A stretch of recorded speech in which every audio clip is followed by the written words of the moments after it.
Ma'am Vijay Devarakonda గారి trailer ఎలా అనిపించింది? కింగ్డమ్ ట్రైలర్ చాలా బాగుందండి. ఈ రోజే ట్రైలర్ అయితే చూసాను. సో చూడగానే ఆయన లుక్ ఏంటండి చాలా డిఫరెంట్గా ఉంది. ప్రతి మూవీలో చూసుకున్నట్టయితే కొంచెం డిఫరెంట్ లుక్ ఉంది. ఇందులో గుండు అలాగే చాలా డిఫరెంట్గా అనిపించింది.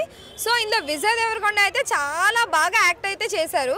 సో నాకైతే ట్రైలర్ చాలా బాగా నచ్చింది. అనిరుద్ గారి మ్యూజిక్ ఎలా అనిపించింది? బీజిఎం కానీ 2 సాంగ్స్ వచ్చాయి, అవి ఎలా అనిపించినాయి?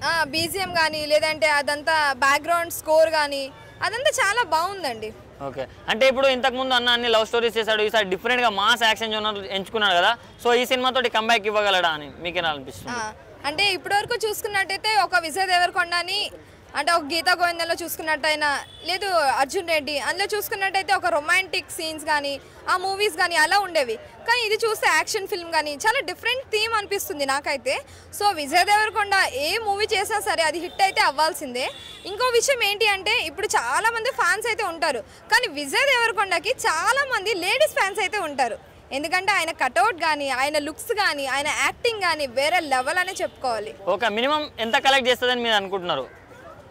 2000 crores అయితే ఓకే 200 crores అయితే కలెక్ట్ చేయొచ్చండి. Okay, thank you. మరి టికెట్లు బుక్ చేసుకున్నారా? చేసుకున్నామండి. Thank you. సంజయ్ థియేటర్లోనే చేసుకున్నాం మేమైతే tickets. So compulsory movie release అయిన వెంటనే మేమైతే వెళ్ళి చూస్తాం. Thank you. పర్లేదు 2000 మీ